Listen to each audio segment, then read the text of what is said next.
Ser podcast.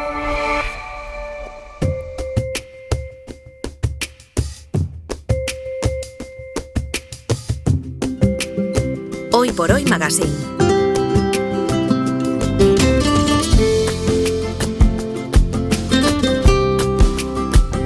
Ser podcast. Habíamos pensado en llamarlo Esquina Comando Rincón Norte porque, ya saben, ayer ya se lo contamos, la pareja de los martes ha intercambiado su sitio con la pareja de los miércoles por cuestiones de agenda, así que hoy, que nadie se confunda, cuando escuchen el saludo y eso no piensen, todavía estamos a martes, no, ya estamos a miércoles, pero aún así saludamos a Nacho Carretero. ¿Qué tal? Muy buenos días. Buenos días, Ángeles, un poco desubicado miércoles. Ya, aquí ¿verdad? Se me hace ¿no? raro, Se hace muy raro. De hecho, ayer tuvimos nosotros un problema porque como entraron Marta Sanz y Manuel Delgado, pensábamos eso, que ya era miércoles, y luego dijimos, ¿no? Que nos queda todavía semana por delante. Bajón. ¿Estás bien, Nacho?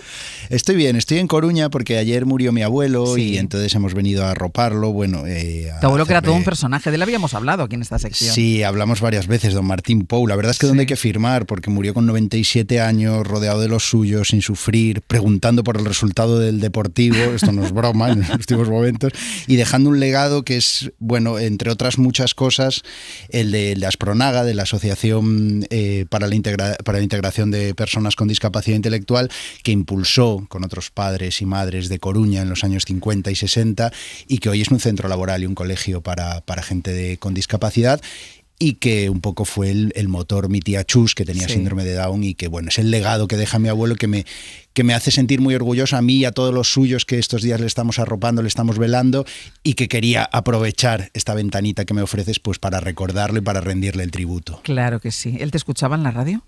Sí, claro. Es verdad que los últimos meses el pobre no, pero sí, él era... Además, él tenía unas memorias y siempre me decía, somos muchos nietos, siempre decía, Nachito, guardé este artículo en las memorias. Y yo, abuelo, por favor, somos muchos. No pueden ocupar todas las memorias mis artículos y mis reportajes. Él me leía y me escuchaba siempre. Pues te mandamos un enorme abrazo a ti, Nacho, y a toda tu familia, que es como la nuestra. O sea, esto sí que, aunque no nos conozcamos, sentimos siempre la proximidad de las familias. Y la mayoría nos escuchan, así que recibirán el abrazo y les va a hacer mucha ilusión. Pues un enorme abrazo. En Radio Asturias está Aitana Castaño. Aitana, buenos días. Hola, ¿qué tal, chicos? Un besín, Nacho, a ti y a todos los Pou. Muchas gracias, Aitana. A todos los Pou, me encanta. Mira, además hoy es un día especial porque no solo por el cambio del día, sino porque hemos ampliado el círculo. Yo decía que sentimos la familia de los que trabajamos en la radio, nos sentimos por las horas que pasamos juntos y por las cosas que nos contamos, sentimos como que conocemos a las familias, a los amigos, aunque no les conocemos porque nunca nos hemos cruzado con ellos. Y hoy además parece curioso, pero como si lo hubiéramos elegido expresamente, pero ha sido el azar. Vamos a multiplicar a cada miembro del comando, pero no con familia, pero con algo que se puede considerar también familia. Y ahora lo van a entender. A ver, primero, Aitana, ¿te ha costado mucho convencer a tu invitada? Mira, hablábamos don Nacho y yo estos días atrás. Costó un pelín más que a las hermanas, porque a las hermanas solo tenemos una y B, las obligamos. Y a las amigas, porque yo tengo la suerte de tener varias, ¿no? Tengo por lo menos dos que podía haber traído aquí. Una es María, que es de La Coruña, que no está aquí, y otra es la que tengo aquí delante, que es Elizabeth, que está. Entonces, no me costó mucho, la verdad. Vale. Lo tuve muy claro desde el principio. ¿Y a ti, Nacho? Fíjate que yo le dije al pobre David, que tienes ahí al lado, le dije, tú no te preocupes, vente, que vamos juntos. Ya. Y ahí lo dejé Traición. al hombre. Y aquí estoy yo en Coruña y él en Madrid. Y le has abandonado. Es que y hoy... le he abandonado. Pero es verdad que David, ahora lo contaremos, está más o menos acostumbrado. No le dejé vendido. Él está más o menos acostumbrado a los medios. Vale, o sea que no es novato en esto. Nada, tiene tablas. Hacía referencia, Aitana, al día que trajisteis a vuestras hermanas, en ese caso, y hoy les pedimos a Nacho y a Aitana que nos presentaran a sus mejores amigos o a uno de sus mejores amigos, porque queremos hablar y reflexionar sobre la amistad, hacer lo que se hace con los amigos, que es conversar, que es reír, que es compartir. Primero, ¿no tuvisteis ninguna duda en a quién traer? Yo ya te digo que dudes algunas sí, pero tampoco ¿Y tú, muchas. Nacho? Bueno, hombre, sí es verdad que hay como un grupito de buenos amigos, pero es verdad que David es como hermano. Entonces, cuando me dijiste, no, tiene que ser como... Venga, David. Vale. Pues yo entonces, que no se enfade nadie, lo único, por favor. Que no, claro, es que por eso Llamadas, el hermano era fácil, pero a ver si ahora hay amigos aquí que dicen, bueno, ¿y por qué no he ido yo? ¿Y por qué no yo? Preséntanos a tu amiga, Aitana. Pues mira, Elizabeth Felgueroso López, acá la Felgue, y el angreana como yo, nos conocemos desde hace más de 30 años, que se dice pronto, y esto ya bastante tiene esta prove que hace 30 años que me aguanta. Y es profesora de lengua y literatura y además es escritora. Y Elizabeth la primera persona en mi vida que yo cuando la conocí dije, Dios, existe gente como yo, a las que le gusta leer. Hay dos personas. Le gustaba leer, de repente le gustaban música que a mí me gustaba, que no era la que le gustaba a la común de los mortales a mediados de los 90. Por ejemplo, nos gustaban mucho los cantautores, porque venimos los dos de una familia muy parecida de rojeras, a las que nos ponían a Serrat, nos ponían a Sabina, a Silvio Rodríguez, nos las sabíamos todas. Llegábamos a clase, y esto es muy importante, las dos que sabíamos las noticias del día, porque habíamos escuchado la radio por la mañana, y la gente nos decía, pero vosotros, ¿por qué sabéis lo que pasó en la vida? Y nosotros, porque escuchamos la radio. Entonces, es como... Elizabeth para mí fue eso, es el descubrimiento de que en el mundo hay gente como tú. Después en la universidad o en la vida ya te vas encontrando gente como más parecida a ti, ¿no? Sí. Pero con 13 o 14 años cuesta un poco más, y eso fue Elizabeth para mí. Elizabeth, muy buenos días. Hola, muy buenos días. Encantada de estar aquí en vuestra casa, uno de los entornos de Aitana, y de que me recibáis. Pues nosotros encantada de que hayas aceptado la invitación, pero te voy a decir una cosa, que tú conoces a Aitana infinitamente más que yo, no será la primera vez que te ha liado para algo. Bueno. No. No, además, a ver, Aitana y yo tenemos muchos intereses comunes, como ya acaba de comentar, y a mí me pasó un poco lo mismo, ¿no? Tuve esa sensación de alguien al que interesan las mismas cosas, pero aunque lo esencial nos parecemos mucho, luego tenemos caracteres muy diferentes. Entonces, digamos que Aitana es la avanzadilla siempre.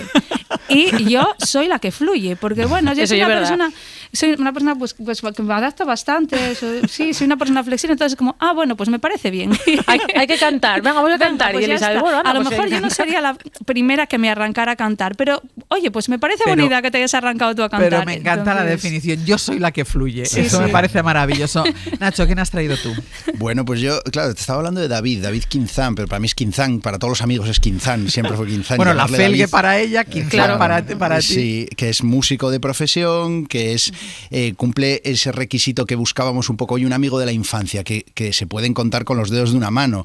Ya no solo un amigo que tengas y que hayas conocido en la infancia, sino que te hayas hecho uña y carne en la infancia y que sigas siendo tantos años después uña y carne. Y digo, pues David Quinzán, efectivamente, que nos conocimos, pues mira, nos conocimos también con 14 años en primero de BUP, entramos nuevos en primero de BUP y dijimos, y creo que fue el primer día, él me corregirá, pero el primer día a la salida, que no conocíamos a nadie, íbamos caminando por la calle y nos fijamos uno en el otro como diciendo, mira, ese es igual de bajito, igual de barbilampiño y con la misma cara de pringao que yo. Pues nos juntamos. Pues y desde ese momento. David Quinzán, muy buenos días. Buenos días. ¿Los motivos por los que te aliaste entonces con Nacho siguen siendo los mismos por los que sigues ahora con Nacho? Sí, una relación basada en decir paridas, básicamente. No, sí, somos como hermanos, la verdad.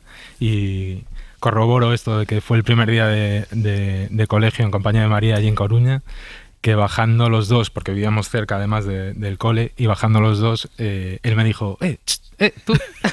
Y me di la vuelta y nos pusimos a rajar de la profesora de matemáticas, que ya veíamos que era un hueso. Déjame que vaya publicidad y a la vuelta seguimos. Rajar de alguien siempre también une mucho, eso endurece las amistades. Hacemos una pausa y ya todos presentados. A la vuelta hablamos de amigos entre amigos. Hay amigos que sabes que son para toda la vida. Estáis unidos firmemente por el amor, la confianza, el respeto o la pérdida. O en nuestro caso, simplemente por la vergüenza. Hoy por Hoy Magazine.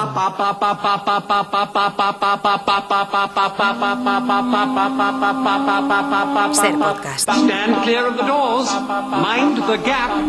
Aquí estamos con Aitana y con Nacho en el Comando Norte, con sus amigos Eli Felgueroso y David Quinzán. Nos hemos juntado para hablar de la amistad. Escuchábamos el arranque de la película Los amigos de Peter. Nacho, ¿tiene razón la película cuando dice que pasar vergüenza juntos une mucho? Mucha razón.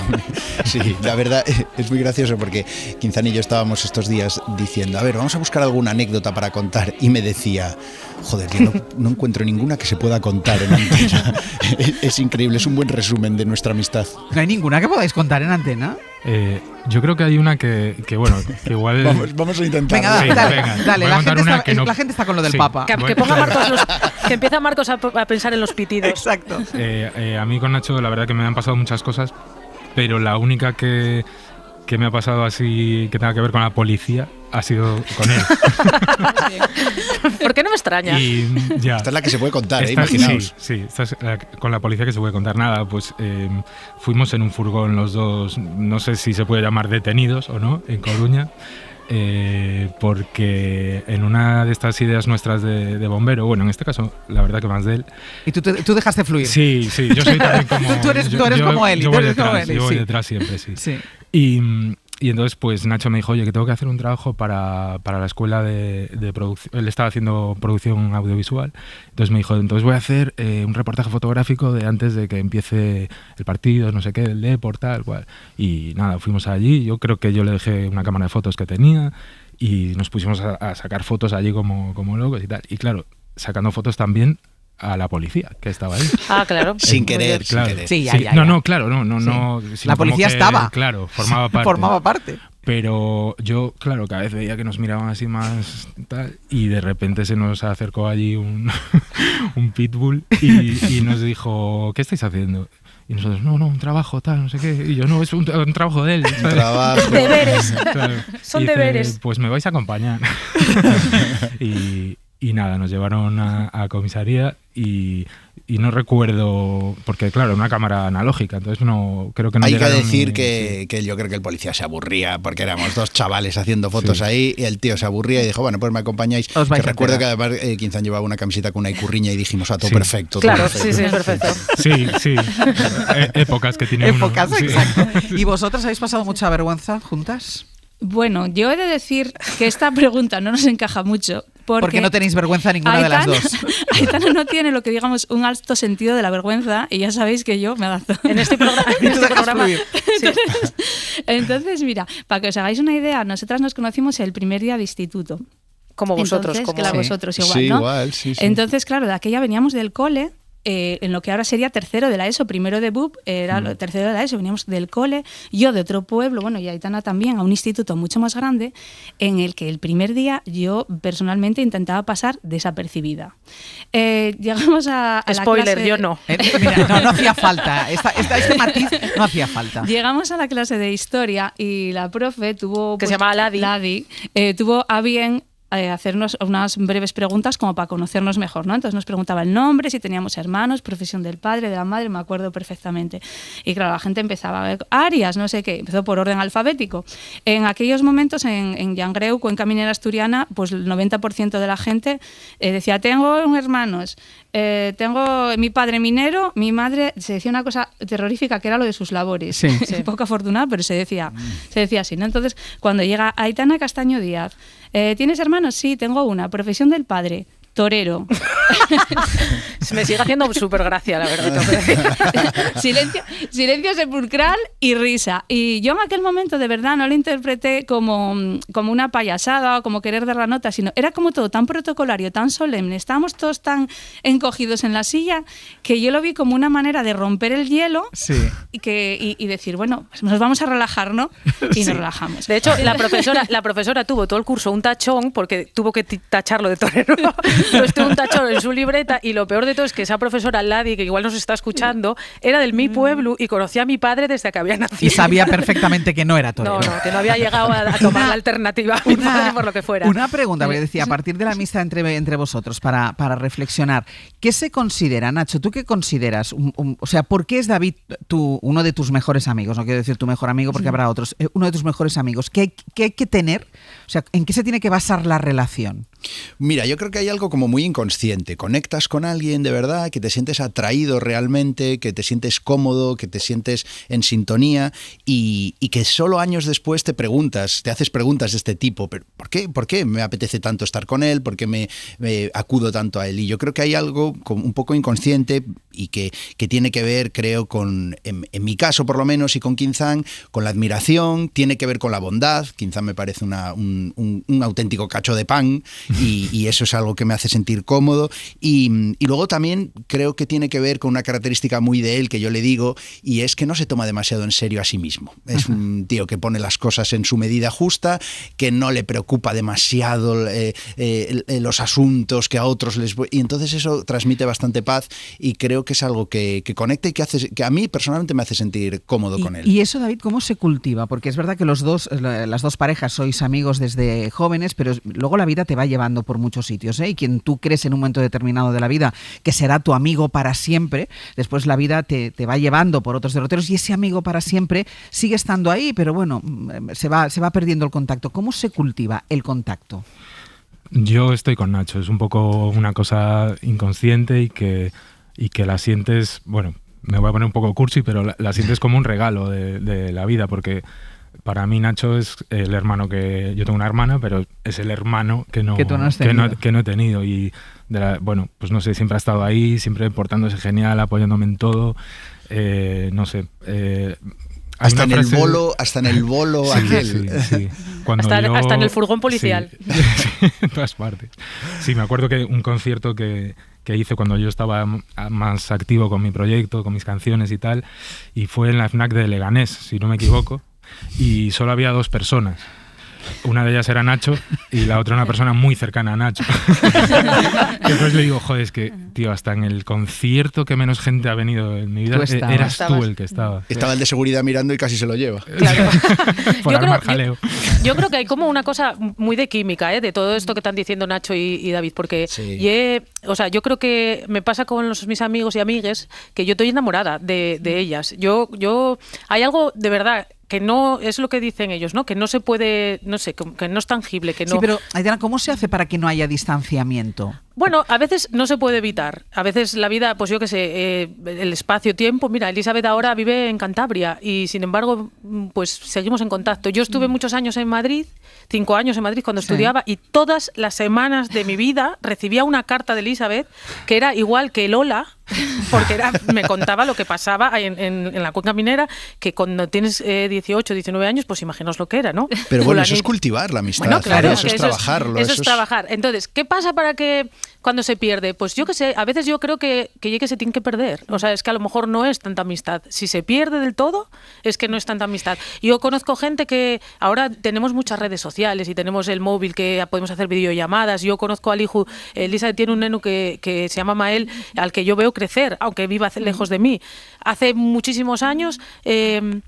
hubo amistades que tuvieron que, no sé, separadas por un océano y sin embargo no dejaron de ser amistades. Claro. Entonces, cuando se dejan, es que a lo mejor no son tan amistades. Y una pregunta, Eli, ¿tú le dices, os decís las cosas? Es decir, si algo no os gusta, no os parece bien, ¿os decís las cosas? Sí. Además, a ver, yo creo que eso es esencial. No hay tantas cosas. No hay tantas cosas. No, pero a ver, porque tenemos una manera de ser, yo creo que las dos, aunque de personalidad somos muy diferentes, pero somos las dos pues mujeres muy tolerantes, muy empáticas. Entonces yo creo que nos lo decimos también a veces para como acompañar alguna decisión. Yo sé que tanto en su caso como en el mío, cuando te dices algo, te dicen con cariño y porque te quieren y no sé, que a veces cuentas algo como desahogo, ¿no? Y sobre todo con la libertad siempre, que no nos sentimos juzgadas la una por la otra, ¿no? Aitana, siempre hay, cada una tomamos nuestras decisiones vitales, entonces no, y entonces tú, oye, pues mira, me ha pasado esto, tal, no sé qué, y lo cuentas sabiendo que no hay una mirada juzgadora, que todo está siempre... Mira, y lo mejor de las amigas, y que por favor, amigues del mundo que estáis escuchando esto, amigues, esto es inclusivo, no es asturiano, ¿vale? Cuando alguien os cuente, una amiga os cuente un drama, de mano le decís, tienes razón en todo. Claro. Te apoyo totalmente. Y después ya, cuando pase a lo mejor un par de días, la llamas y dices, mira, el otro día te dije esto, pero en realidad... Pero porque no era el momento. Exacto, no era el momento. Claro. Exacto. Hay una cosa que han dicho ellas, David, que me parece muy importante. No sé si en el caso de amistad entre dos chicos es lo mismo. Es el no sentirse juzgado. Es decir, sé que le diga lo que le diga o él me diga, Sí. no vamos a escucharnos, incluso voy a rebatirle si no está de acuerdo, pero no voy a juzgarle. Sí. Es que por lo que cuentan ellas, la mecánica es la misma. Y yo la verdad que no creo mucho en esto de no te juzgo, porque al final tú puedes tener un juicio interno porque no va con tus valores o lo que sea, pero el tema es que dé igual ese juicio y que atravieses la vida entendiendo las diferencias que tienes con el otro. Pero vamos, también en este caso nos decimos las cosas, además también a lo mejor 2 días después de mensajito de oye, que el otro día, la verdad que muy pocas veces, porque nos llevamos muy bien, pero sí. Pero yo sí que creo que la amistad sí que hay que trabajarla, que hay una posición un poco cómoda, me parece, ¿no? En algunas personas que no, nunca hablamos, pero yo sé que estamos ahí. Claro. Bueno, no lo sé, en verdad, ¿sabes? Porque hace años que no hablamos. Entonces, yo creo que hay que esforzarse. Y yo, por ejemplo, en el caso Quinzán y yo, pues joder, es muy raro que pasen más de unos días sin que nos escribamos, sin que nos demos un toque. Oye, quedamos en una época de mucho trabajo. Oye, quedamos y comemos entre semana. Yo creo que eso hay que poner de su parte y de la parte en una amistad de cada una de las partes porque hay que cultivarla. Yo creo que como todo hay que trabajarla. Yo, por ejemplo, veo una noticia de Juan Diego Boto, que sé que a mi amiga Elizabeth, por lo que sea, le gusta mucho este señor, a todas, pues yo le mando una captura de pantalla o un enlace y le digo, mira niña, que aquí está este chaval, que te gusta a ti tanto. Claro. No, pero a veces es curioso porque ni siquiera iniciamos conversación. Quiero decir, es verdad, claro. No tiene nada que decir. No hay una presentación formal, ¿no? Estamos a lo mejor, y yo qué sé, pues el otro día el fallecimiento de Vargas Llosa o del Papa, no directamente el enlace, ya empezamos a comentar pues como si nos estuviéramos tomando un café y comentando la actualidad. Y es que también quería decir alguna cosa. Entiendo que es la manera también de sentir que está ahí, es decir, mandar una imagen de Juan Diego Boto en este caso, sí, claro, no hay por qué cultivar la amistad, no es, oye, ¿cómo estás? Y tener que dedicarle horas de conversación a cuál es, sino simplemente hay ese contacto que te dice, mira, está ahí, está pensando en mí. Totalmente, y además, bueno, Nacho me ha puesto antes por los cielos, que vamos, que ni de coña, pero yo también tengo que decir, y lo digo de verdad desde el corazón, que él es una persona que sabe cultivar la amistad, y lo he visto no solo conmigo, que obviamente, sino con mucha gente que nos rodea o que él tiene cerca. Es experto en acordarse de gente para no sé qué fin de semana, en juntarnos. Yo he conocido muchísima gente gracias a él y bueno, esto me recuerda, hay a esta cita de C.S. Lewis, el que escribió Crónicas de Narnia, que decía hay que cultivar la amistad y no la mera compañía. Y yo la verdad que en los últimos tiempos estoy un poco en eso, ¿no? En decir, bueno, a ver, va pasando el tiempo, tienes un puñado de amigos y esos son los que tienes que cuidar y que cultivar. Sí. Yo estos días reflexionando sobre cuál es un verdadero amigo, ¿sabéis lo que pienso? Que la persona a la que te llevarías a cualquier lado. Claro. que muchas veces incluso dices, a la radio. Incluso a la radio. Obligado. Decía Manuel Vicén un día que hablaba yo con él aquí, porque hablábamos de amigos y de amistad precisamente, y él decía que el verdadero amigo es el que llamas a las 3 de la mañana, le pides dinero y te lo das sin preguntarte para qué lo quieres. Yo eso varias veces con Nacho. Esa amistad ya no se rompe nunca. O sea, a mí Nacho me ha llegado a tirar dinero desde su balcón porque a él lo pillaron, que no podía salir, y nosotros seguíamos de juerga y nos tiraba dinero porque él ya trabajaba en la radio. Para patrocinaros la fiesta. Sí. Oye, chavales, me pilló mi madre, pero vosotros seguís. Y nos tiró dinero por la ventana. Chicos, ha sido un gusto conocer a los amigos de mis amigos. De verdad. Hay que repetir, Ángel. Hay que repetir. Cuando queráis. Incluso podemos repetir fuera de aquí con unas cañas. Eso molaba más. Un beso bien grande y hasta la semana que viene. Adiós, fuerte. chicos. Adiós. Gracias por todo. Chao. Hoy por Hoy Magazine.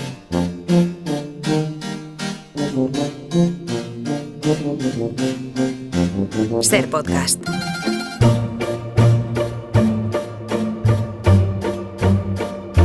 Martes más, abrimos, no es martes, es miércoles, que cambiamos el día, hoy es miércoles, y yo he dicho que iba a liar a los oyentes y la que se está liando soy yo. Hoy es miércoles, cambiamos de día, pero esto es nuestra sección de Miss Experiencia. Abrimos las puertas para recibir a una nueva socia y esta vez Chema Rodríguez ha tenido que mojarse literalmente para localizar a la invitada. Chema, ¿qué tal? ¿Cómo estás? Muy buenos días, pues aquí en Mar Miércoles. Mar Miércoles, claro, ¿no? Es que estamos despistados, hoy estamos muy despistados. despistados. Venga, ¿quién es y dónde has encontrado a nuestra Miss de hoy? Bueno, pues mira, se llama Lola Higueras, tiene 79 años y si te digo que ha publicado casi 50 libros, pues pensarías, y más hoy en el Día de San Jordi, pues que Lola es escritora. Y la verdad es que sí, que también. Lola, que sí, que también es escritora, pero es arqueóloga, catedrática de Historia del Arte, americanista, y fue la primera mujer buceadora de la Armada Española. Podemos decir que es una mujer del Renacimiento, ¿no? Pues una mujer que ha tocado muchas teclas. Sí, sí. Su último libro, que se titula Despertar del Olvido, trata precisamente sobre el decisivo papel que las mujeres españolas tuvieron en las Indias. Yo la conocí, como no podía ser de otra manera, en una librería, y ahora comprobarás por qué enseguida la invité a formar parte de este club de mujeres maravillosa que es Mis Experiencias. Es una delicia hablar con Lola porque transmite una pasión por la historia, por el arte y por el mar. Pues impresionante. Vamos, y pues ahí la tienes. Vamos a empezar. Está conmigo hoy en Radio Madrid. Muchas gracias, ella Chema. Y su libro. Ella, claro, porque voy a decir... Lola, ¿qué tal? Muy buenos días. Buenos días, porque tengo que decir que me ha traído el libro Despertar del Olvido y además es San Jordi y yo todavía, a pesar de que me he levantado a las 4 de la mañana, nadie me había regalado ni ningún libro ni ninguna rosa y ha tenido que llegar Lola para regalarme un libro. O sea que feliz, no me puedo estar más. Ella es la rosa. Ella, exacto, tengo el libro y con ella la rosa. Gracias, Chema. Lola, ¿por qué estas tres pasiones de las que hablaba Chema en una? ¿De dónde sale esta vocación que suma historia, arte y mar? Sí, pues efectivamente, porque además lo más curioso de todo y lo más hermoso es que yo procedo de una familia de artistas. Mi padre y mi abuelo, grandísimos escultores, mi tía Lola, una referencia al mundo de la música, mi hermana Ana, una de las más grandes cantantes que ha habido en España. En fin, estoy rodeada de arte, artes plásticas y música. Sin embargo, esta vocación mía por el mar, por la historia y por historia de América, nace muy pronto, quizá con las lecturas, Ángeles. Quizá, pienso yo, porque he sido una lectora voraz desde muy joven. Desde muy joven. Entonces, esos libros de aventuras de Salgari y los otros, los que hablaban de la mar, los que hablaban del descubrimiento de España, de las gestas de España por la mar, pues fueron un atractivo enorme que se fue consolidando con el tiempo, a pesar de que el arte es mi mundo y es uno de los grandes atractivos de mi vida. Pero la historia fue una vocación muy temprana y cuando yo tuve que elegir carrera no lo dudé. ¿Y al mar llegas a través de la historia también? Por supuesto. O sea, esta vocación también, esta pasión por el mar, ¿es a través de la historia? Por una parte es a través del libro, por otra parte es el hecho de que mis abuelos maternos tenían una finca maravillosa en San Sebastián y esos veranos de 3 meses, todos los primos allí reunidos. El Cantábrico es mi mar de origen, mi mar de pasión, pero luego cuando empecé a bucear ya nos fuimos hacia el Mediterráneo porque la base de buceo estaba en ¿Y cuándo empezaste Javea. a bucear? Pues el año 68, 69. Que tampoco era tan habitual entonces, ¿no?, que las mujeres bucearan. Yo me considero en ese ámbito pionera, bastante pionera, efectivamente. Y es una de mis grandes pasiones. Pero ¿cómo te convencen para ello? ¿Cómo ocurre pues bueno, ese chip? Sí, de una manera muy, muy sencilla. Yo era ya una gran nadadora y una persona que se mantenía muy bien en la mar, que se sentía muy bien en la mar. Pero cuando yo entro en el Museo Naval, muy jovencita, recién terminada la carrera, Julio Guillén, que es uno de los grandes en el Museo directores, Naval a trabajar. Entro a trabajar en el Museo Naval, que entonces tenía uno de los archivos americanistas más importantes de Madrid. Y era mi pasión, la investigación y el mar. Y queda una plaza, y yo entro, y este almirante Guillén, que era una gran referencia en el mundo de la historiografía marítima, me dice: oye, Lola, estaba empezando la arqueología subacuática, con los primeros hallazgos de Cousteau, todo esto. Mira, creo que nosotros tenemos que tener en el museo un área de arqueología subacuática. Esto están haciendo, pero España... ¿Levantaste el brazo inmediatamente? Bueno, pero fíjate, pero España va a tener muchísimo que decir en este ámbito de los pecios y del mundo subacuático. Y así empiezo. Él me manda a formar. Ya existía el Centro de Buceo de la Armada, pero yo no pude formarme ahí porque todavía no se admitían mujeres en los ejércitos. Y me forma con un grandísimo amigo de él, un gran industrial, muchísimo dinero, que era uno de los más grandes buzos civiles que había en el momento, Joaquín Saludes, al que debo un agradecimiento infinito, porque me formó a conciencia, es decir, realmente mi formación fue extraordinaria, y con los últimos equipos, porque entonces era muy distinto bucear con lo que había, digamos, en el mercado en ese momento, a tener equipos punteros, ¿eh? Era una diferencia enorme bajo el agua. Así es que a este hombre le debo muchísimo, su cariño, su generosidad y su extraordinaria formación. ¿Y no te generó ningún problema o no tuviste ningún problema por el hecho de ser mujer? Yo te decía antes, es verdad que el buceo, la armada, o sea, todo me parece un mundo muy masculino. Pues fíjate una cosa, Ángeles, yo lo digo siempre que puedo porque soy muy consciente de la dificultad que la mujer ha tenido y tiene todavía hoy en el mundo del trabajo, pero yo tengo que decir que mi vida profesional se ha desenvuelto, sobre todo al principio, en un mundo de hombres, tanto el mundo del buceo como el mundo de la armada, digamos, sí. Y sin embargo siempre he estado rodeada de respeto, de cariño, de apoyo. No he tenido, realmente te lo digo sinceramente, ningún problema por mi condición de mujer. ¿Cómo era un equipo de buceo cuando tú te lanzas por primera vez, por curiosidad, por primera vez al mar? O sea, pensando ahora, todo el mundo que tenga en la cabeza cuando vemos ahora, es que nada que practique buceo lo conocerá más, pero si no, cuando vemos a alguien practicar submarinismo, ¿cómo era ese equipo pues de buceo? buceo? Pues es parecido a lo que hoy estamos acostumbrados a ver. Hoy es mucho más sofisticado, el diseño es mucho más atractivo, pero eso eran unas bombonas con aire comprimido y una válvula a través de la cual respirabas ese aire que llevabas en las bombonas, y luego tenías que lastrarte, eso era muy importante, lastrarte perfectamente para que la ingravidez bajo el agua fuera controlada, ingrávida pero controlada. Es un mundo maravilloso. Maravilloso. ¿Y cómo era de repente, vale, te has puesto toda esa escafandra, llegas y de repente te encuentras un pecio, o te encuentras unas ánforas, o te encuentras un mundo... Bueno, ¿cómo es eso? Mira, Chema, tampoco las cosas son así como aparecen en las películas. Es decir, el mundo de la arqueología subacuática es muy duro, como la arqueología en tierra, es exactamente igual, pero claro, todo en la mar es mucho más difícil, es más complicado, las cuadrículas, la fotografía, todo es más complejo, pero el sistema es el mismo, hay que ir desmontando capas superiores para ir llegando a las inferiores, así es que hay que ser extraordinariamente escrupuloso en la documentación, en la situación de cada pieza, y con un elemento añadido muy importante que la gente desconoce, y es que en el mundo subacuático todo lo que nosotros llamamos materiales empapados son de muy difícil extracción porque requieren digamos un tratamiento inmediato en la superficie, inmediato. Si tú no tienes esa posibilidad, es mejor no extraer absolutamente nada. Eso no tiene nada que ver con la arqueología en superficie. Pero en una cueva romana sí tuviste una experiencia de esas... Wow, yo sé cómo lo sabes tú, sí señor. Pues sí. Tengo un tal Pascual Donate por ahí. Pues es verdad, me preguntan muchas veces cuál ha sido mi experiencia más emocionante. Muchas, porque el mundo subacuático es un mundo extraordinario, difícil de trasladar, es un mundo espiritual y físico de una extraordinaria potencia.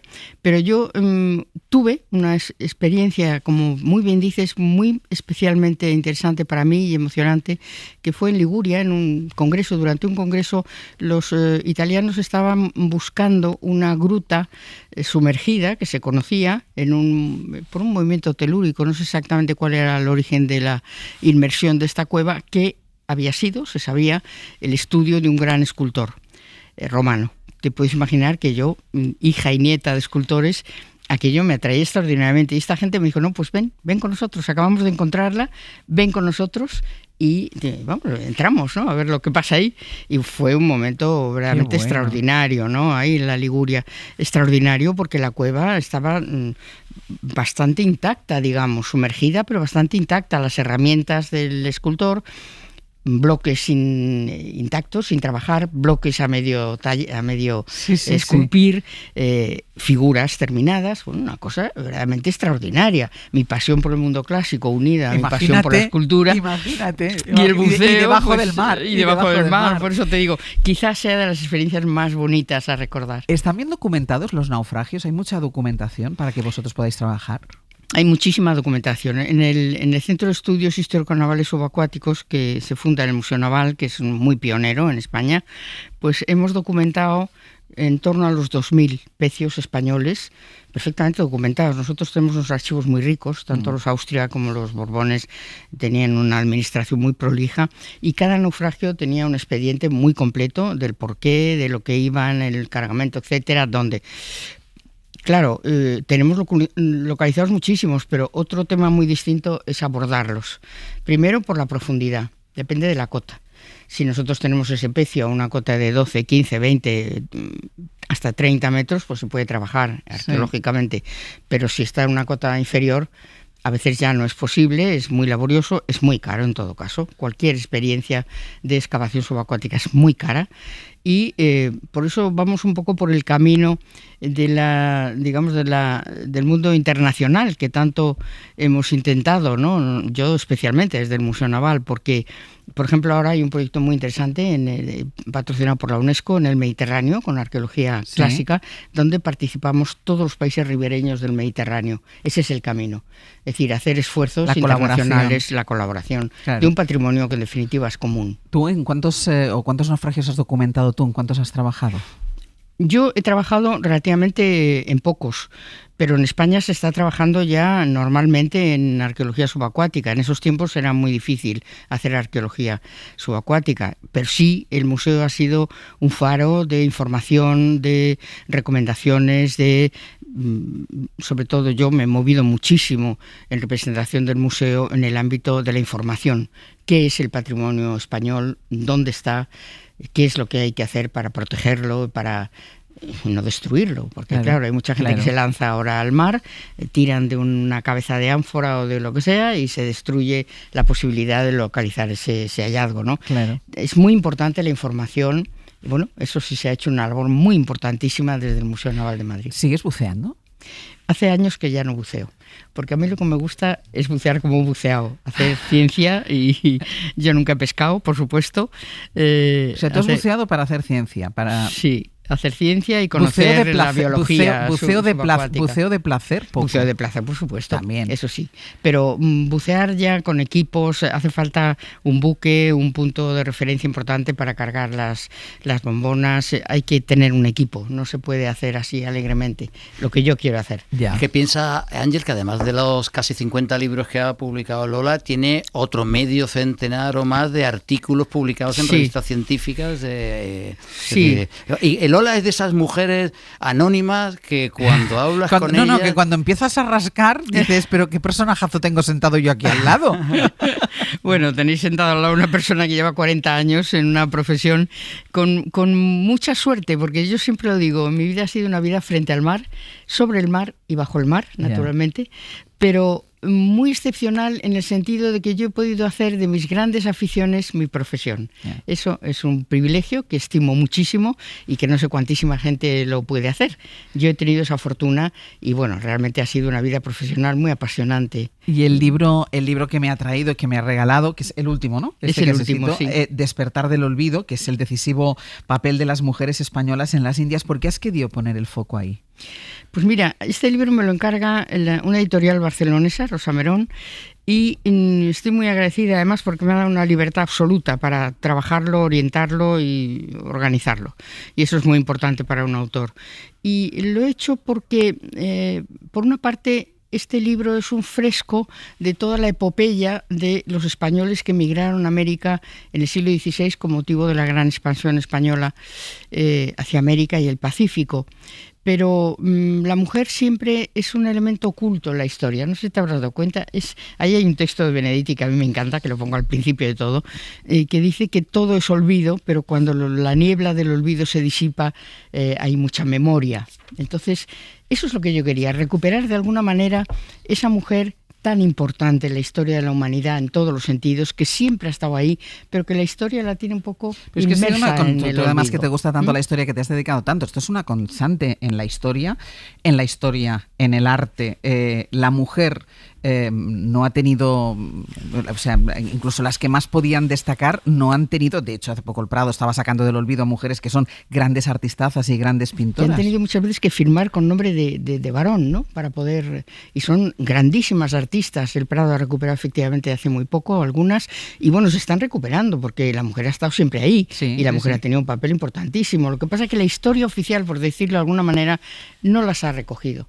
Es que fueron casi 100.000 mujeres las que y mujeres muy notables como María de Toledo, como Isabel de Barreto, como Inés Suárez, mujeres a las que tú sacas del anonimato también. Vamos a ver, el tema ahora está muy de moda, ya lo sabéis, el tema femenino, cualquier cosa en tono femenino tiene mucho éxito, pero no es eso lo que a mí me ha movido. Lo que a mí me ha movido es poner en conocimiento, porque es un libro divulgativo, muy, muy, muy informado, o sea, muy fiable. Muy documentado. Muy documentado, pero en un tono divulgativo, ¿eh? Ya me dirás, Ángel, si lo he conseguido. Y yo quería poner en el gran público no solamente la gran gesta española del 16, de la Edad Moderna en su conjunto, los 3 grandes siglos de la Edad Moderna, pero hemos sido la cabeza del poder marítimo mundial durante la Edad Moderna y hemos hecho grandísimas cosas y se dicen muchas tonterías. Y entonces, yo que llevo 40 años en los archivos, que es donde de verdad se aproxima más la verdad histórica, no hay ningún documento que sea la Biblia, ni mucho menos, pero te acercas más a la verdad histórica, al momento histórico. Y yo quería poner en este libro, es un ensayo largo, pero un poco mi verdad, la verdad que yo he leído en los archivos, que yo he estudiado a lo largo de estos 40 años de profesión, y sigo en ello, y poner en el gran público estas verdades que tantas veces se soslayan, se tergiversan. España hizo una labor realmente extraordinaria. Y una cosa que a mí me importaba muchísimo, ahora voy a hacer otro artículo sobre la mujer indígena y la mujer española, porque ahí es donde se fragua verdaderamente el mestizaje, el verdadero mestizaje cultural y biológico de América, que sigue siendo mestiza fundamentalmente. Es un ensayo, decía ella, divulgativo. Lo estoy ojeando, no lo he podido leer, pero por lo que estoy ojeando es de esos libros apetecible de leer porque se entiende perfectamente lo que está contando y con muchos casos prácticos, con muchas. Yo creo que vale muchísimo la pena. Lola, muchísimas gracias. Gracias a ti. Ha sido un placer haberte conocido y esta charla contigo, de verdad. Gracias a vosotros. Chema, hasta la semana que viene. Hasta la semana que viene. Un abrazo, Chema. Chao. Gracias. Hoy por Hoy Magazine. En la última biografía no autorizada. En el fondo, Bertín es un filósofo, un pensador, casi te diría un psicólogo, psiquiatra incluso, psiquiatra rural tal vez, pero gran conocedor de la mente humana, al fin y al cabo. No solo controla de caballos de ganado, como podríamos pensar, también es un gran conocedor de las verdades más íntimas de la psiquis humana. Y te la suelta como quien no quiere la cosa. Buenas noches, señora, hasta la vista, ya está todo dicho. Tiene esa fama de hombretón rudo, quizá algo machista, pelín garrulo, si se me permite. Osborne es el Osborne de la familia del toro de Osborne, todo un símbolo de lo español, sea eso lo que sea.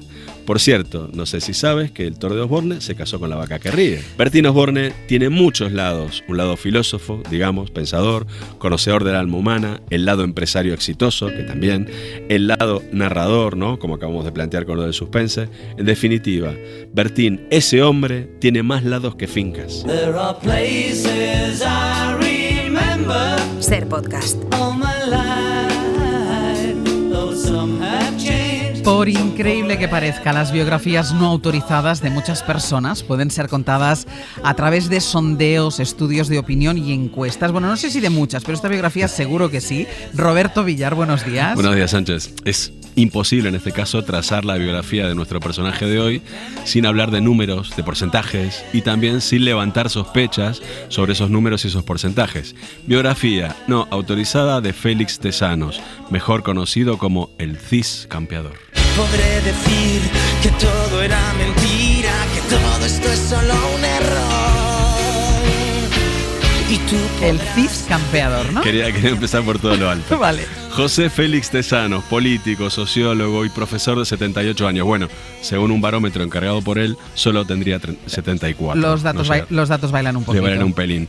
Pero de lo que no hay dudas es de que es el presidente del CIS, del Centro de Investigaciones Sociológicas, desde el año 2018, donde llegó de la mano de Pedro Sánchez. Presidente de Buen Ver, según sondeo de opinión no encargado por Tezanos, y presidente de Belleza Sin Par, según todas las encuestas antiguas, recientes y futuras del CIS. No sé cómo se mide la belleza de un presidente. Creo que, según Tezanos, eso ya es imposible porque Sánchez rompió el barómetro de la belleza. Lo cierto es que Sánchez rescató a Tezanos de la jubilación y lo puso al mando del CIS. Tezanos pertenece al PSOE desde el año 73 y en agosto del 21, dato, Vox interpuso una querella contra Tezanos y no porque sospechara del maquillaje de alguno de los datos de algunas de las encuestas de él, suyas, sino por posible malversación de fondos en favor del PSOE. Vale, pero es una querella que fue archivada. Así es. Me consta que cuando Tesanos recibió la notificación de la querella contra él, declaró muy tranquilamente: "Ay, me cachis". Aunque según los sondeos del resto de empresas demoscópicas, lo que exclamó Tesanos en realidad fue: "Me cago en Vox, en todo, en la ultraderecha, en la reputis", en fin, que se cabrió mucho. Y es comprensible. Comprensible, porque Tesanos ha escrito algo más de 70 libros técnicos sobre las materias que domina: sociología, estadística, cocina. Cocina. No pueden acusarlo de maquillar datos porque no tiene un centro de estética. En cambio, sí que pueden acusarlo de cocinar datos porque cocina sí que tiene. De hecho, un miembro de mi equipo interdisciplinar entró hasta la mismísima cocina de Tesanos y lo primero que averiguó es lo que le dijo la esposa de Tesanos mientras freía unas croquetas: "Es injusto que lo acusen a mi Félix de cocinar los datos. Él no pisa esta cocina ni por equivocación". Pues esta es una declaración que lo exculpa de cualquier sospecha. Hombre, lo dice su propia mujer, ¿no? Si ya no le creemos a su esposa, apague, vámonos. También le dijo a mi colaborador que sigue enamorada de Tesanos porque la hace reír. Algo que al parecer conmueve especialmente a las mujeres, o a muchas mujeres, que las hagan reír. Bueno, yo supongo que el sentido del humor, sé que el sentido del humor suma. Suma, ¿no? Bien. Esta información me sirve para hilar con un dato que no muchas personas conocen. En el año 2011, Tesanos publicó una novela futurista llamada, esto es verdad, La rama quebrada. La novela tiene un tono humorístico que no solo valora a su esposa, sino muchísimas personas que cada vez que se publican datos de los resultados de alguna encuesta del CIS no pueden evitar partirse de la risa. O sea, estás diciendo que además de la sociología y la estadística, Tesanos también domina el humor. Mira lo que te iba a decir, tanto lo domina que me da miedo que la temporada que viene me reemplaces por él. Pero ¿tú también dominas el humor? Acabas de enterarte ahora, ¿no? Sí. Vale, sí, puede ser muy cruel a veces, Ángels. Sigo con la novelita de Tesanos mejor. La novela va de un ser de otra civilización que llega a la nuestra y no entiende nada de lo que está pasando. Igual que nosotros, que pertenecemos a esta civilización y tampoco entendemos nada de lo que está pasando. Bueno, pero esto seguramente te pasará porque no escuchas El Abierto. Va a ser eso, me tengo que informar mejor, sí. Su señora esposa también salió en defensa de su marido cuando se le planteó que Tesanos persigue influir en los datos, porque más que predecir los datos, lo que pretende es producir los resultados. Y aquí ella fue tajante: "Mi Félix ni predice ni produce ningún resultado desde mediados de los 80. No sé si quiero intentar interpretar esta información. Para interpretar esta información habría que salir de la cocina y meterse en el dormitorio. Vale, espero que el integrante de tu equipo interdisciplinar haya tenido el detalle de no meterse en el dormitorio de Tesanos. Jamás había hecho, porque mi equipo interdisciplinar tiene unos códigos éticos con líneas rojas infranqueables. Mi colaborador se quedó en la cocina probando las croquetas de la esposa de Tesanos, que estaban buenísimas. De esta investigación salgo con la idea de que, aunque me acusen a mí de que se me ve el plumero, podemos fiarnos de Tesanos. Básicamente porque superó con nota la pregunta trampa que le hice personalmente mientras esperaba afuera que el integrante de mi equipo acabara de devorar las croquetas. O sea, ¿tú has estado cara a cara con Tesanos y le has hecho una pregunta trampa? ¿Qué le preguntaste? Así es, tenía solo un cartucho. Tesanos volvía de la oficina a toda prisa, le urgía visitar el cuarto de baño, la próstata tiene razones que la razón no comprende, lo intercepté y le pregunté a bocajarro: "Tesanos, ¿qué hora es?". O sea, le preguntaste la hora. Sin contemplaciones, sí. Y él muy amablemente, aunque el tiempo se le echaba encima, respondió: "Las 19". Y enseguida especificó: "Y según mi última encuesta flash, las 18 en Canarias". O sea, acertó clarísimo. Acertó. Prueba irrefutable de la fiabilidad de sus vaticinios. Y ya está. Tesanos llegó a tiempo para coronar con éxito la misión de llevar a cabo la micción. Mi colaborador aprovechó para salir de la cocina y de la casa de Tesanos con un tupper con media docena de croquetas y yo pude comenzar a escribir esta extraordinaria biografía no autorizada que acabamos de desglosar. ¿Y la conclusión? Así, la conclusión. Según la última estimación de votos del CIS, si las elecciones generales se llevaran a cabo hoy, el PSOE ganaría con el 32,6% de los votos y el PP quedaría segundo con el 26,1%. Después de este vaticinio de José Félix Tesanos, ¿alguien puede dudar de que es un auténtico rey de la comedia? Vamos a dejar flotando la pregunta y que tu empleado no se olvide de devolver el tupper. Mejor. Hasta el miércoles. Hasta el miércoles, Sánchez. Hoy por Hoy Magazine.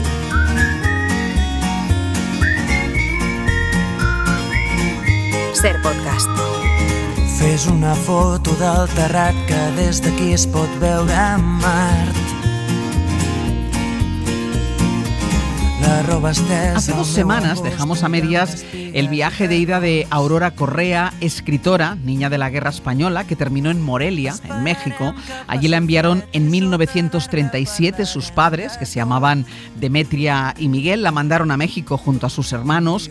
Ellos eran obreros de Barcelona y querían salvar a sus hijos de las bombas para poder recuperarlos cuando la República ganara la guerra. Pepe Rubio, buenos días. Buenos días, y justo dejamos a Aurora llorando en ese patio del internado de Morelia junto al resto de los niños españoles cuando en abril del 39 llegan las cartas de que la guerra la había ganado Franco y no había vuelta atrás. Todos lo sabemos gracias a sus 2 libros de memorias, Cerezas, editado por Torremoza, que narra su parte más infantil, y Te beso, buenas noches, su adolescencia, que sale en junio. En ambos Aurora Correa es el personaje Correcha y ha vivido una guerra, un éxodo, 2 años durísimos en un internado mexicano y solo tiene 9 años. Tras la victoria de Franco y el impacto, la vida sigue. Nuria Capdevila. Aurora y sus hermanos saben perfectamente porque les llega una carta del padre que les explica que tienen que salir a Francia con algunos de los vecinos de aquel mundo barcelonés, conmina a los niños a que estén juntos, que no se separen los hermanos. O sea, de momento no hay reunificación familiar. Y queda mucho. La pícara Aurora Correcha sigue liderando la clasificación de escapadas del internado de Morelia y hay un momento que sale de excursión a Guadalajara, México, y tiene una vivencia breve con una familia española de gachupines y descubre la otra España en México. En una de sus salidas por Guadalajara conoce a un niño que tiene una bicicleta preciosa, consigue que más o menos la medio acoja esa familia con el pretexto de hacer la comunión, y entonces tiene unos días de vivencias pues maravillosas allí, entre camitas limpias, catequesis, juguetes, poder estar con Xavierín, ese niño de la bicicleta, ese niño muy bien, y su abuela Delia, que evidentemente lo que quiere es evangelizar a una de las pequeñas niñas huerfanitas de guerra rojas. Porque los gachupines eran familias ricas españolas que emigraron a México antes de la guerra. Exacto, en México se junta el exilio republicano con el previo de la República de las familias adineradas. Y claro, ni la familia de los niños de Morelia querían que sus niños fueran acogidos ni adoptados por esas familias, y a la vez el gobierno mexicano, cuando un niño o niña escapaba de Morelia, lo devolvían de forma exprés ante el miedo de que fuesen secuestrados por España. Juan Carlos Jáuregui es el hijo de Aurora Correa. Fue una respuesta del gobierno mexicano a una iniciativa de la inteligencia franquista por devolver a los niños rojos a España y meterlos en estos centros de reeducación que tenían allá. O sea, secuestros de niños para devolverlos a España. ¿Hasta cuándo siguen el internado de Morelia Aurora Correa, la pequeña Correcha? Hasta la caída del presidente que les acogió, de Lázaro Cárdenas, en 1941. Les dicen hasta luego, y la colonia española, que era muy conservadora, los reparte entre familias de acogidas e internados religiosos. Por ejemplo, a sus hermanos, a Raúl y a Mercedes, pues logran colocarlos con alguna familia de españoles, pero mi madre era tan traviesa, pues supongo que por eso nunca logran colocarla en casa de nadie, y pues la tienen siempre en algún internado, todos de monjas, por supuesto. Y pues así es el devenir de su vida, que narra en Te beso, buenas noches. Y pues las aventuras en los conventos eran divertidísimas. Cuando contaban, no, pues todas mis propiedades cabían en una caja de zapatos. Pues imagínate cómo sería la vida, ¿no? ¿Y cuál fue el primer internado al que fue Aurora Correa? Pues entró el 11 de abril de 1941 en el internado de las Madres del Verbo Encarnado de Puebla. Allí, pícara y literaria, ella se vale del arte de la palabra para conquistarse a sus confesores. Fragmento de Te beso, buenas noches, en voz de Nuria Capdevila. El caso es que el padre Mayagoitia se entusiasmó con mis confesiones y decidió invitarme a desayunar con él todos los días. Domingos y fiestas de guardar también. Yo, la niña de Morelia, muerta de hambre, la que comía cáscaras de naranja que otros arrojaban, sentadita a la mesa de un jesuita que se quitaba los lentes sin arillos para escuchar mis aventuras, como si velara sus ojos con el paño imperceptible de la fantasía oriental, y como si quisiera llorar, conmovido por mis penas y nostalgias. ¡Y qué desayunos! O sea, la forma de contar de Aurora Correa le salva del hambre. Hasta que el año siguiente la trasladan al hospicio de Orizaba, donde a su confesor, el padre Neri, le dijo en el confesionario: «Padre, me confieso que tengo hambre». Y cuando pasas hambre sufres insomnio, y el insomnio la lleva a leer compulsivamente. ¿Cómo logra seguir viviendo, teniendo tan poco de comer, sufriendo tanto? Bueno, pues porque puede leer. tenemos un fragmento en el que yo creo que toca a la escritora en la que se convertiría. Y escribe Correa Currecha. El mismo encantamiento hipnótico sentía por los anuncios, los carteles pegados en paredes y kioscos, nombres de tiendas, trozos de periódico, refranes, sentencias, aforismos, albures, avisos, la nomenclatura, mensajes, sermones, arengas patrioteras, en prosa, en verso, en otros idiomas. Letras y palabras impresas me atraían poderosamente, lo mismo que habladas y cantadas. Se alimentaba de palabras Aurora Correa. Y soñaba con la universidad, pero cuando adolescente llega al Colegio Esparza, sus tutores la derivan hacia un camino más profesional, pero su orgullo le hizo ser la mejor en un mundo de hombres. El desaliento aplasta mi memoria al recordar que me inscribieron en comercio y no en secundaria, como eran mis deseos. Oh, cómo y cuánto soñé en ir a la universidad. Ingresa a Bancomer, al Banco de Comercio, como correctora de estilo, y después empezó a ocupar diferentes puestos hasta llegar a ser la mujer con el puesto más alto dentro de la organización. Pero no abandonó las letras. Cuanto más trabajaba, más escribía, pero hay 2 capítulos antes de rematar su carrera de escritora que quiero recordar. En 1947 llegan a México por fin sus padres e intentaron hacer una especie de reunificación familiar con los hermanos. Fue un desastre. Demetria, la madre, llegó muy enferma. Sus hermanos se independizan y su querido padre Miguel se va. Se va a Tijuana con otra mujer y los abandona, ¿no? La dejan sola. Fue espantoso, ¿no? Yo ahora que lo veo así en la perspectiva del tiempo, no me podría yo imaginar ese reencuentro de una manera, vamos a decir, agradable, ¿no? Entonces, pues es interesante ver cómo los efectos de la guerra no son solo la parte de la violencia armada, de la parte bélica, sino las consecuencias que trae estas situaciones a más generaciones, ¿no? A los hijos, a los nietos, pues siempre va quedando esta secuela. Las secuelas por un lado y por otro que en 1937 los hijos se fueron de Barcelona siendo niños y 11 años después los padres lo que se encuentran es a 3 adultos y eso no lo asimila ninguno bien.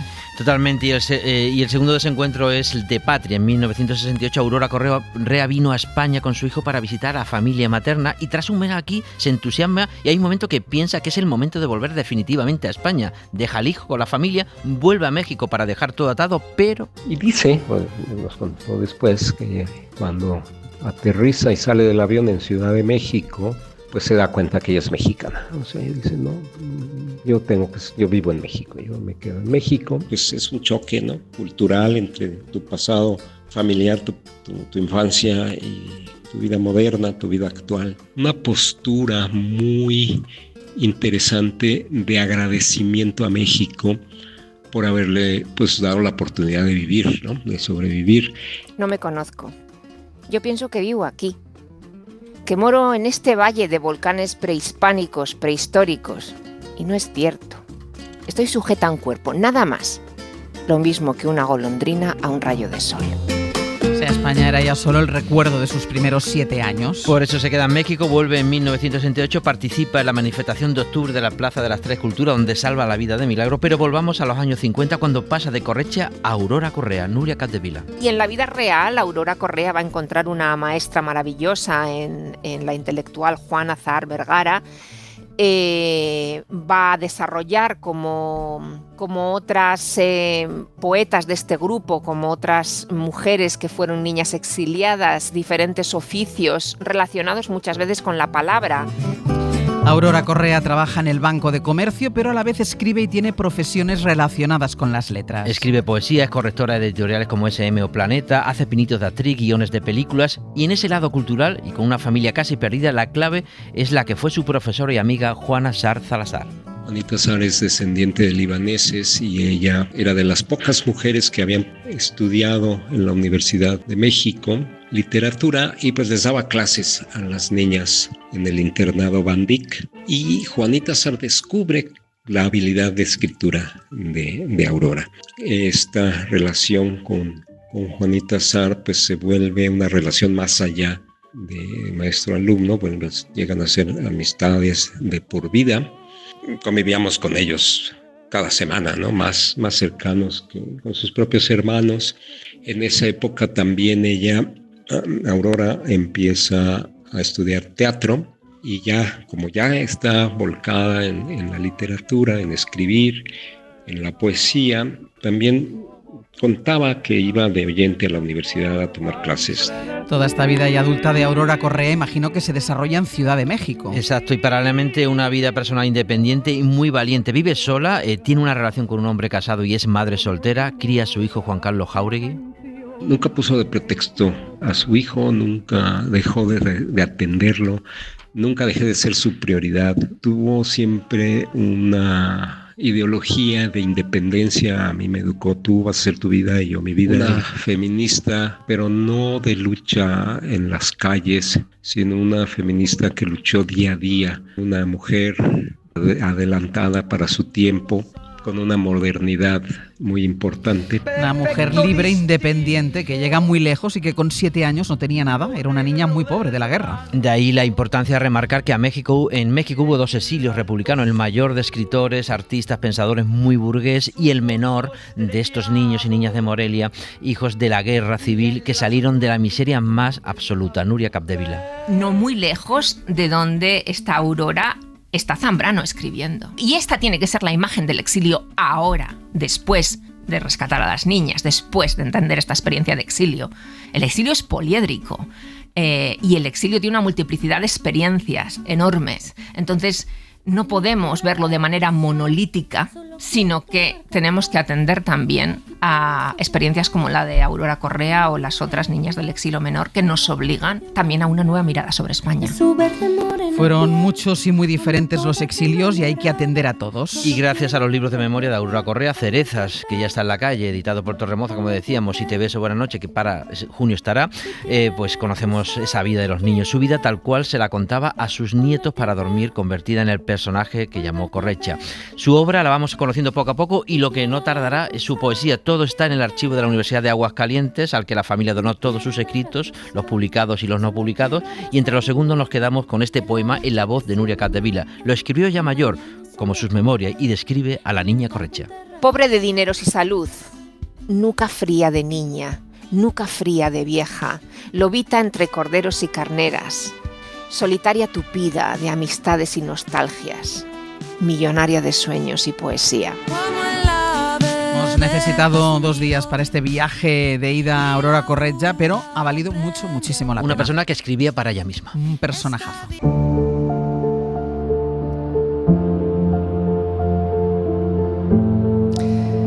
¿Se imaginan que una lluvia de nieve tóxica paralizase de repente el mundo, acabara con parte de él, dejando a los supervivientes la tarea de tratar de salvar lo que quede de este mundo? Esa es la propuesta que nos plantea El Eternauta, el último trabajo para Netflix protagonizado por nuestro invitado, basado en el cómic argentino del mismo título de los años 50. Se produce una tensión gigante y se fríen todos los circuitos. ¿Aunque estén apagados? Sí. Apagados o desenchufados. Hacen mierda todo por inducción. ¿Y cómo se pudo haber generado? Una tormenta solar, una explosión atómica, qué sé yo. No, ¿quién nos va a tirar una bomba atómica a nosotros? Sea lo que sea, esto tiene una escala mucho mayor de lo que pensamos. Hoy por Hoy Magazine. Pues ahí es donde aparece nuestro invitado, un nombre aparentemente normal, como quizás lo era Jorge Pellegrini, aquel fallido escritor de novelas. Yo de eso no sé nada. ¿Cómo? ¿Y los cuentos maravillosos que escribías? Ay, era una porquería, Laura. Te gustaban solamente a vos. El amor, el heroísmo, la pasión. ¿Quién me manda a mí a escribir sobre cosas que no tengo la menor? Sobre el miedo tendría que escribir yo. Ser Podcast. O Rafael Belvedere, estresado dueño de un restaurante. Hice todo mal. Tanto preocuparme por todo el mundo. Tanto laburo para ser alguien. Al final lo único que tengo es un restaurante que no le interesa a nadie. Tenía razón mi vieja. Me quiero ir a la mierda. O Julián, un hombre corriente valorando cosas excepcionales. ¿Quién nos iba a decir que íbamos a ser amigos durante tantos años? ¿Sabes qué es lo que aprendí de vos?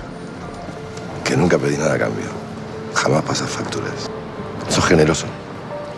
Yo no. Que ahora es Juan Salvo. Elena, vos dejás que tu hija vaya a la casa de gente que no conoces. Pero es una compañera de colegio, ¿qué más tenía que saber? ¿A dónde va tu hija? Eso tenés que saber. Tenía la dirección en el celular, te la mandé. ¿Quién se iba a imaginar todo esto? Yo no voy a poder sola esta vez. Tranquila. Ella va a estar bien. Y que en realidad, no por casualidad, siempre sabes ser otros, el padre de un buen puñado de personajes que no se agotan. Uno de los nuestros, el actor español que nació en Buenos Aires, nos atreveríamos a decir con algo de apropiación indebida. Ricardo Darín, muy buenos días. Buen día, ¿cómo ¿Qué tal estás? Bien, bien, bien. ¿Cuál es tu relación con este cómic de ciencia ficción argentino? ¿Tú eras lector de este cómic? No, cuando era pequeño no. No, leía otro tipo de historietas, un poco más cómicas, le escapaba un poco a lo apocalíptico. Y sí, estábamos, por supuesto, absolutamente inundados de los héroes y las historietas y los cómics americanos, como Superman, Batman, Flash, Linterna Verde. Pero no, yo sabía de su existencia, claro, pero leía otras cosas. Porque este es un cómic que se publica en una revista de tu país entre 1957 y 1959. Así es. Y yo no sé si se siente un poco de vértigo al tocar un personaje que para muchos argentinos, no es tu caso porque no lo leías, pero sí que debe ser un personaje icónico. Sí, completamente, absolutamente. Hay un caudal de fanáticos sobre esta historieta que me han prohibido que diga cómic, porque eso sobre la historieta, recalco, me han prohibido los fanáticos. Perdón, pensaba que era cosa de la productora. No, en redes, por favor no digas cómic. Vale, historieta. Entonces yo les doy el gusto.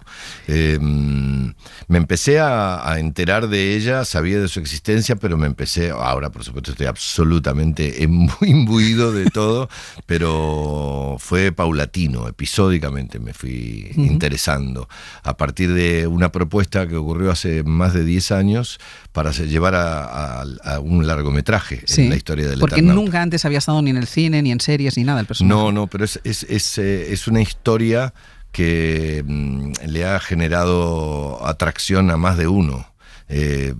Hubo muchas intenciones de llevarla a largometraje y por un motivo o por otro, creo yo, seguramente debe haber sido por una cuestión de derechos, nunca se pudo, hasta que finalmente ahora sí pudimos, y hay que aclarar que esta es una versión, digamos, apoyada en el original. Claro, esto es importante porque la serie para Netflix no es tanto una adaptación rigurosa de la historieta, iba a volver a decir cómic, pero no es una adaptación rigurosa de la historieta, es una versión un poco más libre, porque de hecho los personajes en la serie son un poco mayores, ¿no?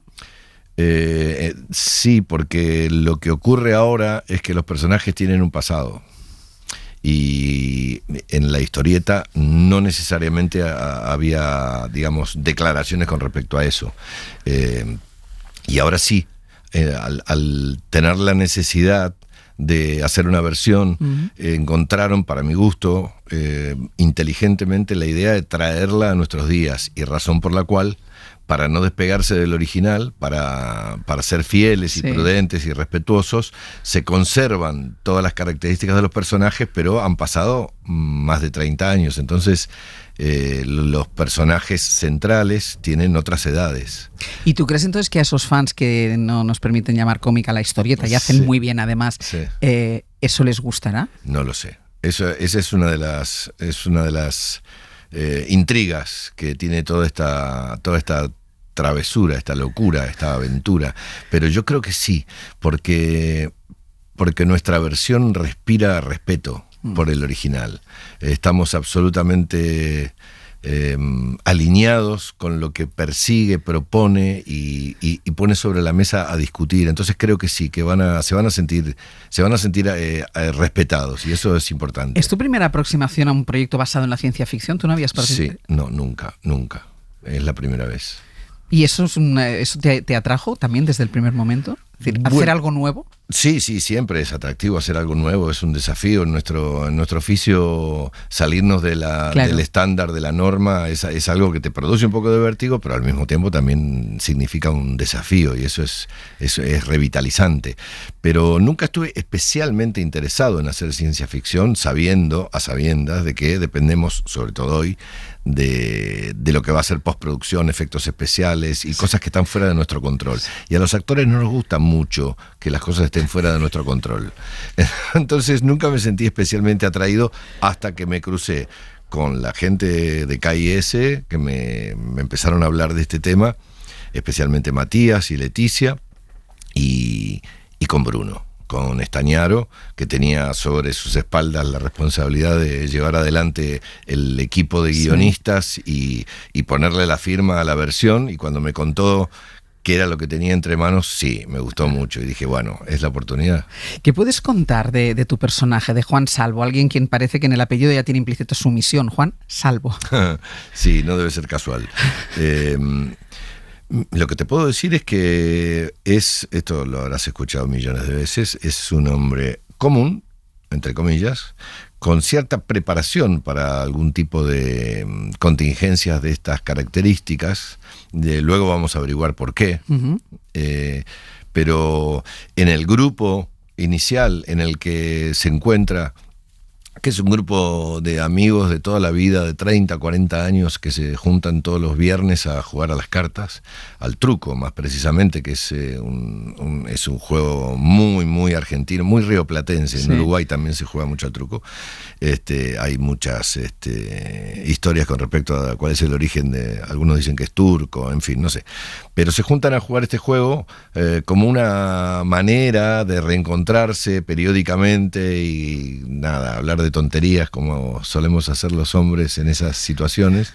Y cuando ocurre lo que ocurre, que es esta nevada que nadie termina de entender qué es lo que está ocurriendo afuera, deben decidir quién es el que va a ir al exterior, a la intemperie, a intentar averiguar qué está pasando, porque quedan en una casa aislados, sin comunicación con el exterior, y empiezan a tener señales muy claras de que lo que está ocurriendo es gordo, que no es una tontería. Incluso uno de ellos imprudentemente decide salir y lo paga con la vida. Uh-huh. Ellos toman conciencia de que lo que está ocurriendo es verdaderamente grave y tienen que elegir por diferentes motivos alguien que salga a intentar averiguar qué está pasando, porque no hay comunicación, no hay electricidad, no hay agua, no hay nada. Y bueno, ahí es donde aparece Juan Salvo, autoproponiéndose, y sus amigos, conocedores de la historia de él, deciden que está bien, que así sea. Se preocupan, por supuesto, porque nadie sabe qué es lo que va a ocurrir. Y allá va el hombre, pobre, a tratar de averiguar qué está ocurriendo. Se pueden sacar dos conclusiones de un poco de la historia de la serie. La primera es que además tú dices, es una persona normal, Juan Salvo es un ser común, que los mejores héroes o los principales héroes no llevan capa. Bueno, yo he visto muchos héroes que no tienen capa, que no tienen ningún tipo de disfraz y que están todo el tiempo haciendo cosas, a veces incluso hasta imperceptibles, pero que le están salvando la vida a alguien. Y no necesariamente tiene que ser un ser humano, puede ser un perrito, un gato, un animal, qué sé yo, indefenso. Sí, se ve mucho eso, afortunadamente, porque es lo que nos hace todavía confiar en nuestra especie, que es bastante complicada y destructiva, ¿no? Sí.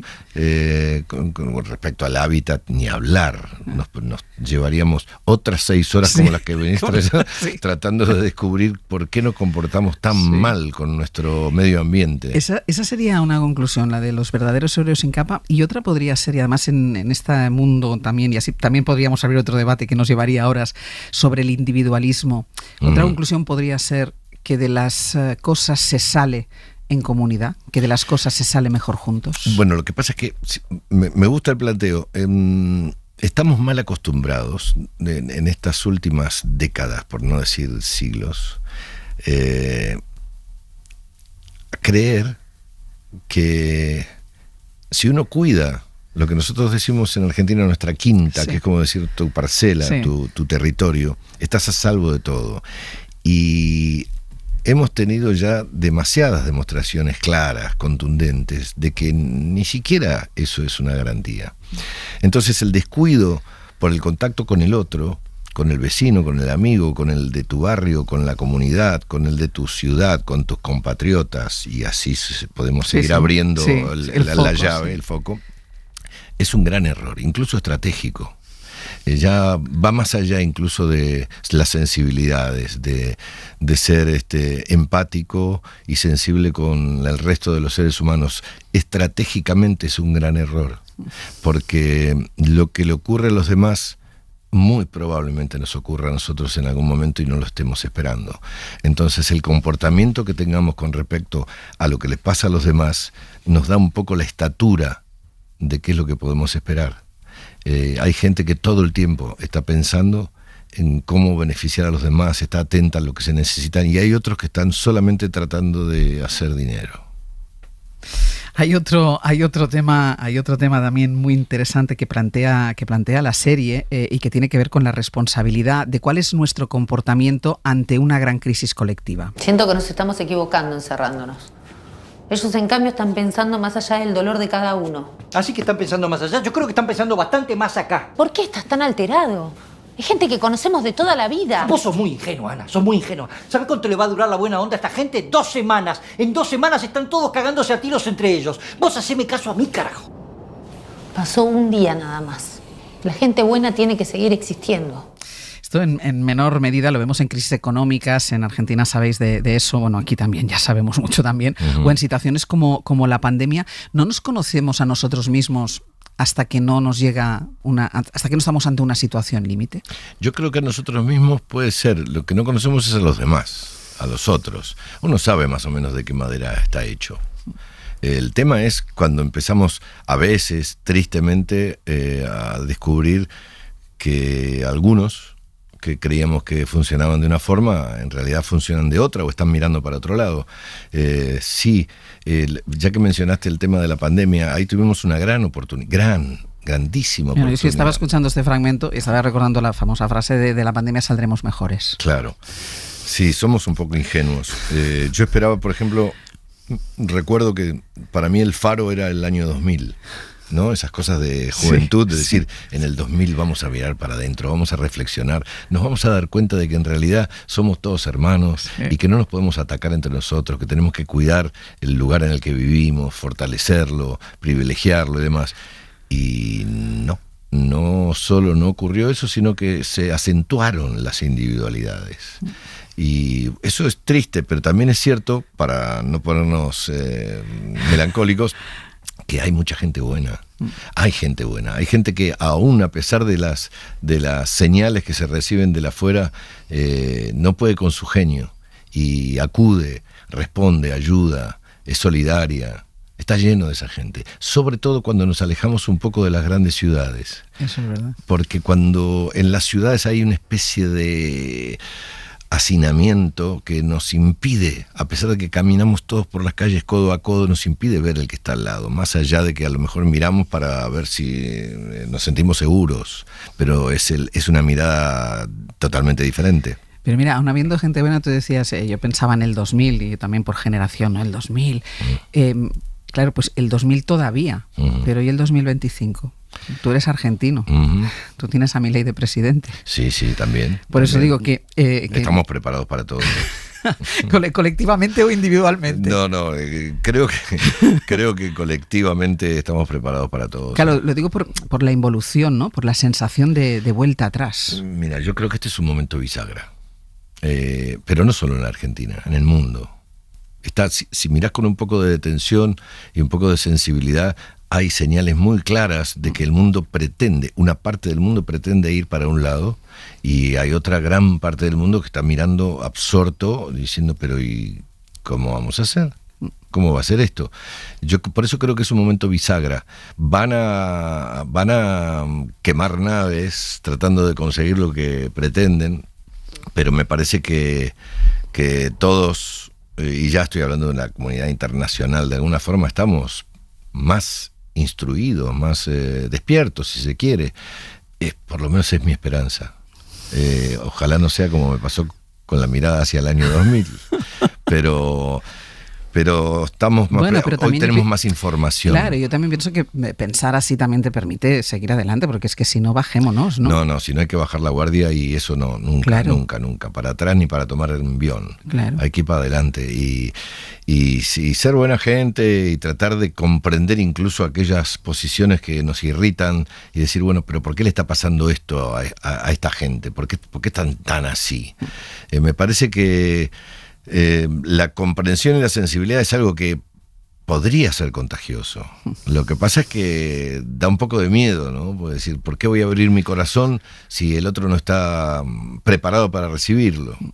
Déjame que te haga una última pregunta, a riesgo de que me contestes lo que me decía. Ayer me encontré a Darío Rendinetti y me dijo, es que todo el mundo me está dando el pésame por el Papa Francisco, por el hecho de ser argentino. No, y además él hizo del Papa. Pues él hizo del Papa, por las dos cosas. Yo Dice, si no es por una cosa, es por la otra. Sí. Pero sí quisiera que me dijeras algo de lo que ha supuesto, de lo que significa para Argentina, o de lo que ha significado el Papa Francisco. Bueno, en su momento fue una explosión de no sé qué, porque entramos en una etapa de júbilo, incluso hasta los ateos, es decir, esa cosa de que un rol tan importante a nivel mundial, en todo sentido, no solo religioso, sino políticamente hablando, digamos, de gran relevancia, que de pronto haya sido elegido este hombre, realmente fue un motivo de gran orgullo para todos. Sí. Pero como suele ocurrir en estas cosas, luego nos alejamos un poco, no sabemos muy bien qué pasa. También debe haber contribuido el hecho de que él hábilmente decidió no volver a la Argentina porque, según tengo entendido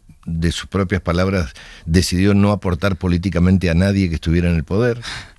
Lo cual la historia se encargará de ver si estuvo bien o mal, pero creo que, como suele ocurrir con este tipo de cosas así tan impactantes, ahora que pasó al otro plano, como se dice ahora, vamos a empezar a valorarlo todavía mucho más, porque las últimas cosas que estuve escuchando, por ejemplo hoy en televisión y en radio, estuve escuchando que todos ahora tienen mucho temor porque va a volver ahora entonces la escuela conservadora al Vaticano. Como si el Vaticano lo hubiera abandonado en algún momento. Como si tuviera una ola progresista. Claro, pero parece ser que este hombre, Bergoglio, convertido en Francisco, por una decisión propia además, y un consejo de un colega que le dijo no nos olvidemos de los pobres, su figura se va a agigantar con el paso del tiempo, en la medida en que nos alejemos de este momento, porque parece que hizo muchas más cosas de las que nosotros nos enteramos. Me estoy dando cuenta ahora por las reacciones de los que están en la vereda de enfrente. Sí. Pues Ricardo Darín, muchísimas gracias por haber estado con nosotros. Ha sido un auténtico placer. El placer ha sido para mí. Siempre que uno tiene una charla interesante, inteligente, con alguien que está fresco, que recién se acaba de levantar. Recién duchada. Fue muy lindo. Muchísimas gracias. Gracias a ti. Desde que se fue, volvió, seguiré sus pasos, caminito a Dios, caminito que el tiempo ha borrado, que juntos un día nos viste pasar. He venido por última vez, he venido a contarte mi mal, caminito que entonces estabas bordado de trébol y juncos en flor, una sombra ya pronto serás, una sombra la mismo que yo.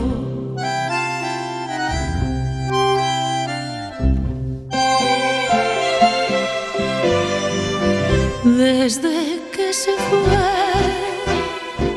triste vivo yo,